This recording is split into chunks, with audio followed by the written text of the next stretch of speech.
Y'all, it's second day of school. This dude talking about, can he put his fingers in me in the library at lunch? Why would I say no? Of course I say yes. I know him for a good amount of time. He's a cool ass dude. Shit. And it gives me a story time to tell, so why not? So, I see him or whatever. I see him walking and, I'm like, oh my gosh, like, I didn't know you still went here. Like, long time no see. Like, we didn't end off on too many good terms, did we? So, yeah, we get to just chatting it up, having a good time. And he like, I seen your story times. Like, they real? And I'm like, you know me personally. Like, they real type shit. So he like, oh, we should like create one. And I'm like, what you mean? Like, what you trying to create? Like, well, let me know. I'm interested. And he like, oh, nothing, but let's go to the library for like lunchtime, because like I know it'll be crowded and and like you could use your phone, because the new phone ban thing. Yeah, he like, oh well, if you want to use your phone, because for whatever reason we can't even use it at lunch. He like, yeah, if you go in the library, she mad cool about it. Like, she really even be in there and you can use your phone when don't nobody be in there for real. So I'm like, you know what? Shit, I want to go in there just for the phone. Like, forget you. So that's exactly what I do. We have the same lunch. I go in there and I don't know, y'all. I was just bored. He was flirting. Everything he said was just sounding good. He looked good. I looked good. And that's just what happened. I mean, wasn't nobody in there. I would like to take this moment to shine a light on my 6th grade teacher, Miss Paterno. Fuck you, bitch. When I was in 5th grade, I started my period. By 6th grade, I had a C-cup chest, and I was very proud of my boobs. I did not try to hide them. I wasn't uncomfortable in my body at all. But my teacher just had a personal vendetta against me because she had no titties. Now, this is not confirmed. I feel like maybe she did have good intentions, but she went about it the wrong way. And I felt like she was always singling me out when it came to my tank tops being too low or my shorts being too short. There's one particular day I was wearing a cropped hoodie and I had on a tank top underneath my cropped hoodie.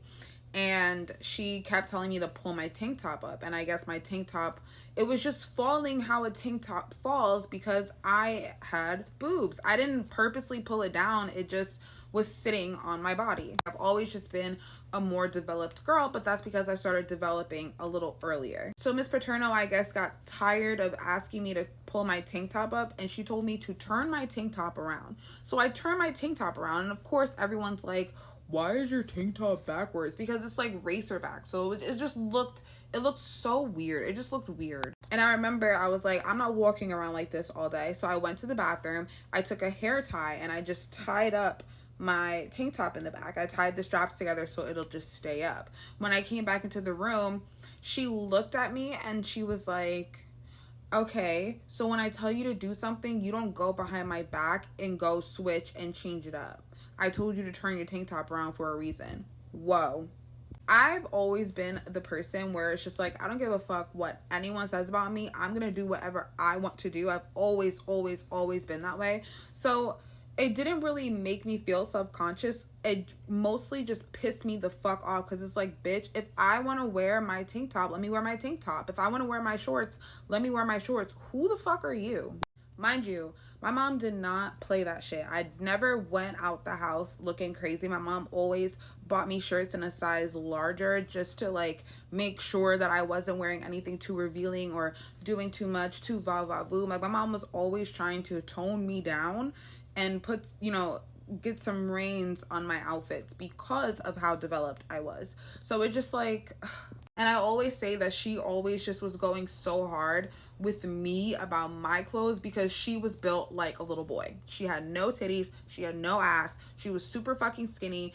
And she's looking at this 6th grader with boobies and a cute little shape. And she's mad because God didn't bless her with it. So I found her on Facebook and she has a daughter. And I really hope that her daughter does not experience a horrible experience like myself. And I think I'm actually going to message her on Facebook and let her know how fucking wrong she was. Hey Bessies, here's a story time on how I was the most hated girl in middle school. This some tea for y'all right quick. So basically, y'all, it was this big group of girls, right, that didn't like me for no reason. Well, I think they don't like me because my TikTok and all that. Like, I didn't not know that the girls didn't like me, right? Like, to me, they don't even exist. I don't even know y'all for real. Like, I don't talk to y'all or nothing. Like, they don't even exist in my world. I don't know y'all. One day I found out they didn't like me or whatever, and I'm just like, okay, well, y'all don't gotta like me. Like, I don't care who is you. Like, I wasn't like really worried about them still. I know you don't like me, so now I just gotta really watch my back a little bit. I see why. Got a whole school know we got beef. It's basically one-sided beef because, baby, I don't got beef with y'all. Y'all got beef with me. Y'all, it wasn't really like too much tea type stuff because none of them really came and told me nothing. It's like we just really know we don't like each other, walking past each other in the hallways every day. No, we don't like each other. When I walk past, they'll like say something under their breath. Guess what? You're saying it under your breath. You must didn't want me to hear it. You wanted me to hear it, but you didn't want me to hear it.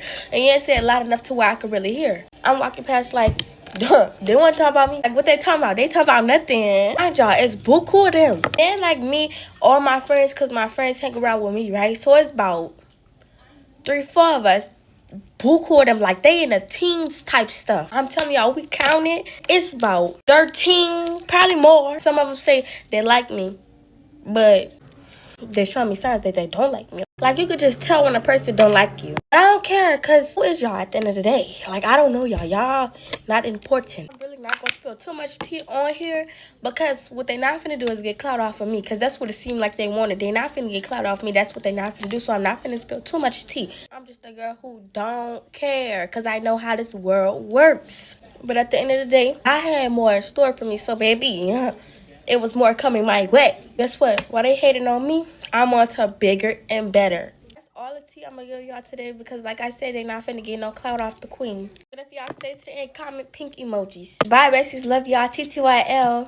Okay, so y'all, story time of how I got set up, jumped, and my phone stolen all in one night.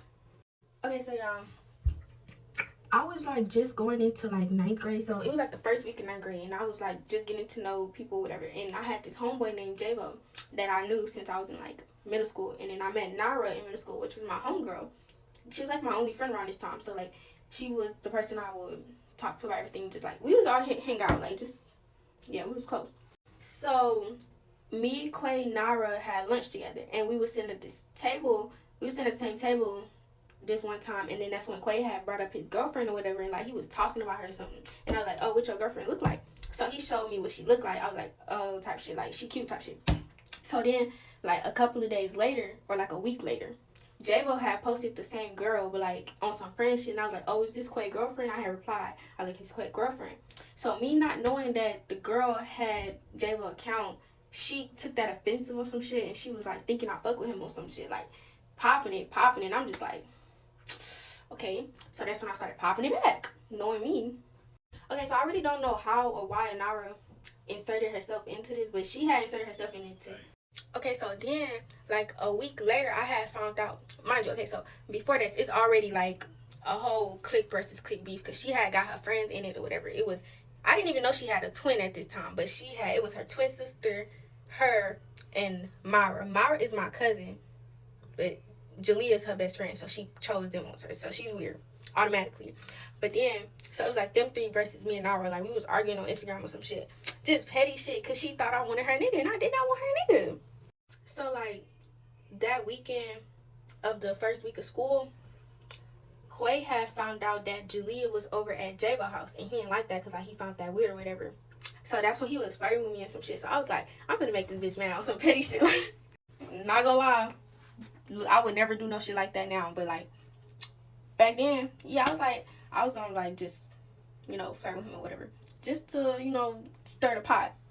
So me and Nara had decided to go to the mall with Quay and her boyfriend that she was talking to at the moment, which was EJ.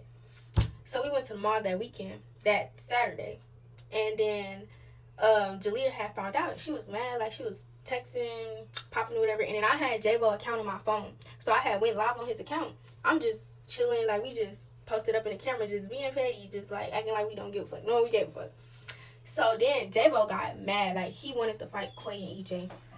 So after all the argument at the mall and stuff, we had finally set a place to meet up to fight or whatever. Like Quay was supposed to pull up. Quay and EJ was supposed to pull up to fight Javo. And I don't know who Jevo was with, but he was supposed to pull up to fight somebody with Jevo. I can't remember who he was with. And I was supposed to fight Jalea, and Nara was supposed to fight Jalea's twin sister. And it was only supposed to be one more other person, which was Mara, my cousin.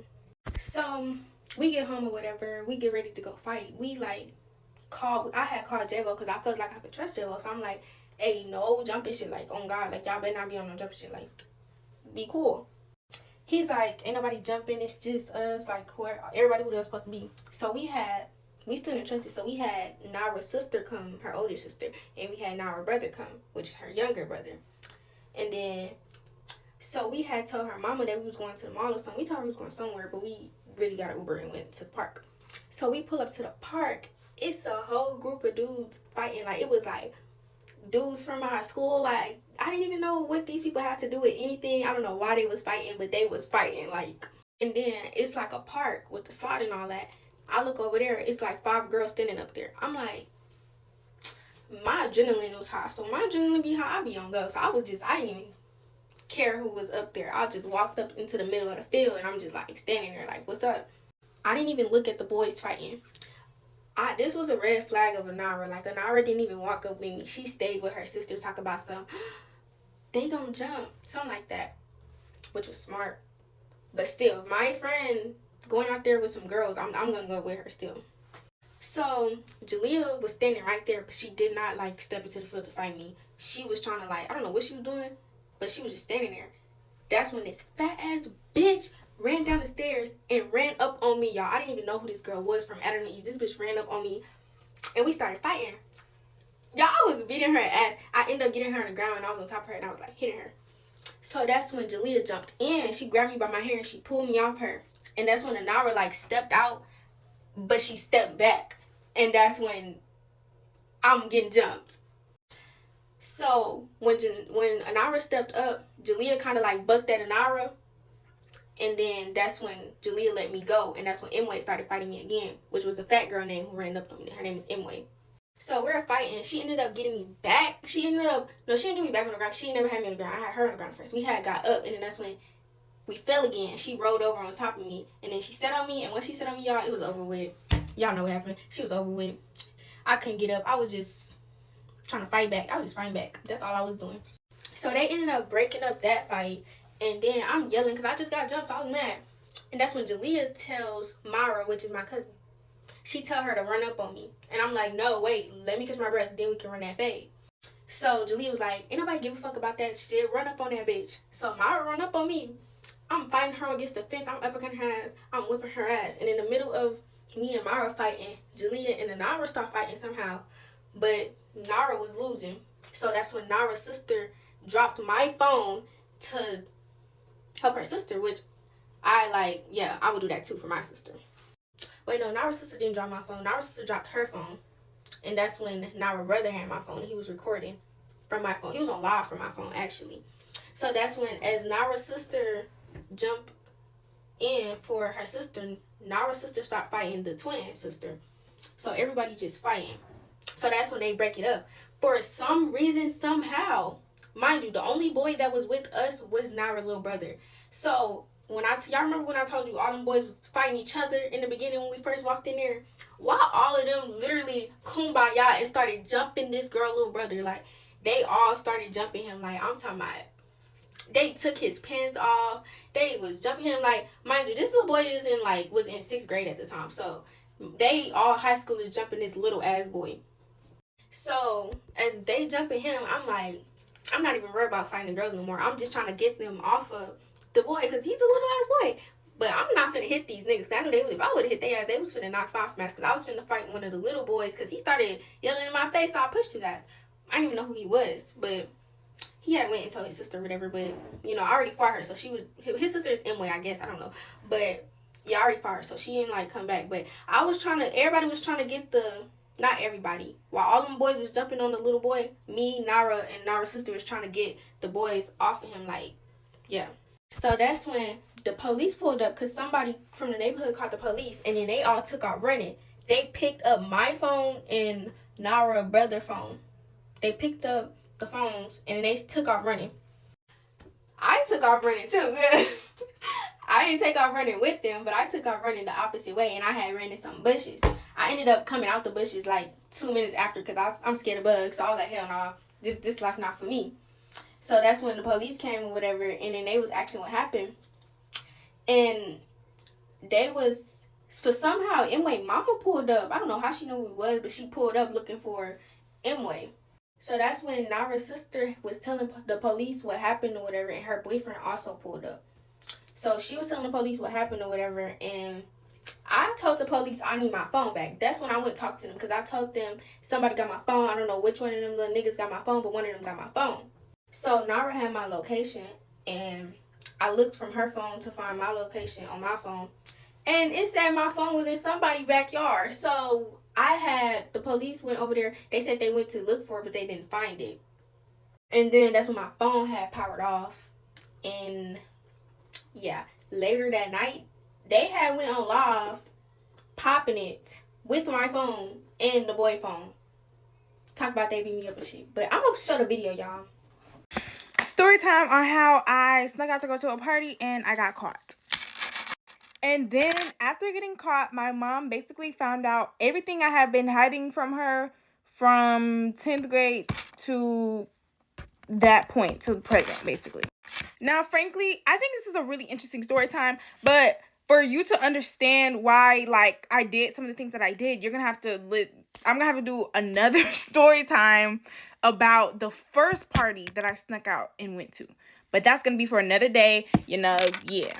So basically, this party was the second party that I would be trying to sneak out and go to.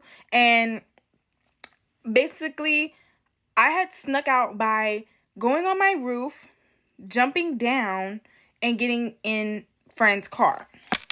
Now, mind you, before I left, I had this kind of like uneasy feeling, but I thought it was guilt. Like, I thought I was feeling guilty because I was sneaking out the house. And then what made it worse was that the whole car ride, I was feeling like this weird feeling. I was like, I don't know, something feel off, like something bad is gonna happen. And not something bad in the sense like, like the normal type of paranoia. Like, it just felt out of my control. But I just thought it was guilt, so I ignored it. So we pull up to the party. Essentially, in my opinion, there was nothing going on in that party. I did not have a good time at all. Like, I didn't even get lit. Nothing happened at that party. We arrived late. We had to pay for wristbands. Then, all of a sudden, everybody think they hear gunshots, and they start running. And then the police comes because of a noise complaint, and everybody basically ends up outside. So we're all outside. I'm with my friends, and we all end up deciding to go to eat.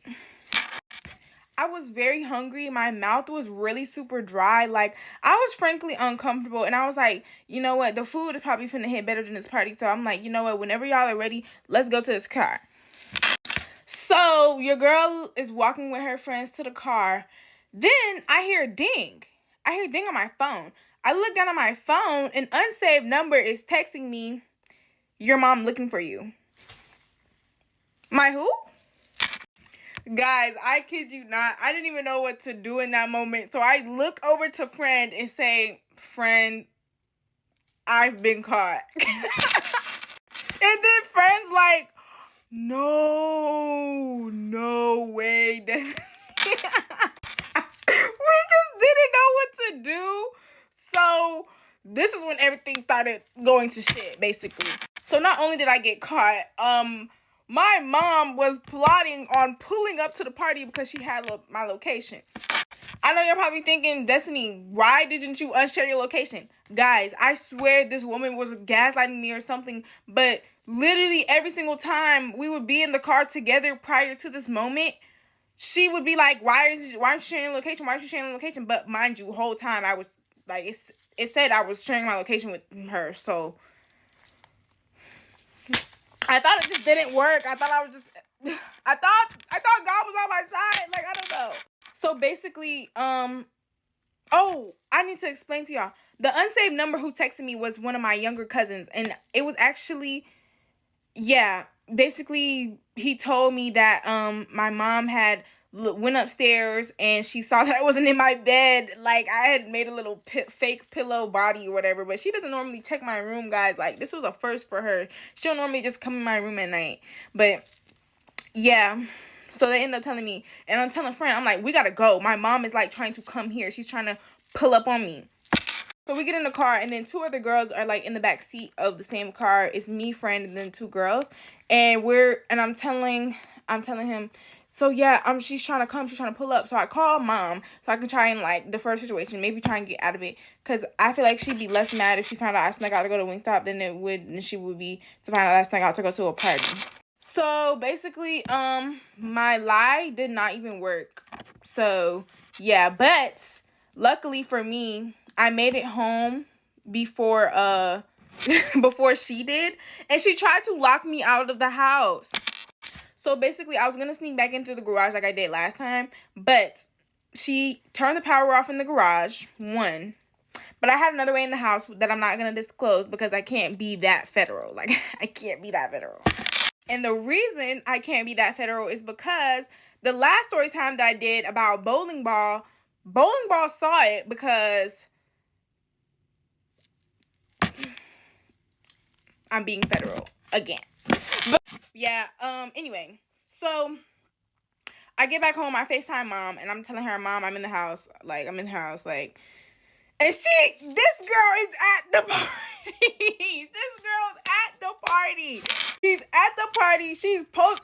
We on FaceTime, right? She posted up with the police. She on the phone like this, and she's showing the police. She's like, I'm with the police. They coming to get you. She is funny. But y'all, I heard through the grapevine that she wasn't really that mad. She just wished that I had talked to her. But this was before she saw all the other stuff that she saw. So basically, after I'm just scared, like I'm talking to my friend, and I'm telling her, like, you know what, this might not be that bad. Like, I have a feeling in my stomach, like, you know what, everything's gonna be okay, right? So after this, like, I'm just really relying on my discernment to just get me through, because I really don't know how my mom is feeling, because for 2 days after this, she didn't speak a word to me. So now I'm gonna skip ahead to the part where, you know, she started finding out my business. So basically, we get back on speaking terms, and then she ends up taking my phone. She takes my phone and all the other stuff, and my iPad and all that other stuff, and then she like goes through it. For the first couple of days, she didn't find anything, and yeah, I thought I cleaned it off good enough. But this woman, we're dealing with a professional here. I see why I'm so federal, because you can't outdo the doer. She is the most federal person alive, I'm convinced. Because half the stuff that she found, the way that she found it, how do you even know how to do that? She goes through my phone. She goes through my deleted messages that I had deleted. Apparently, there's a recently deleted on iMessage. She went through that. She went on my Instagram. She was on my Finsta and my main page.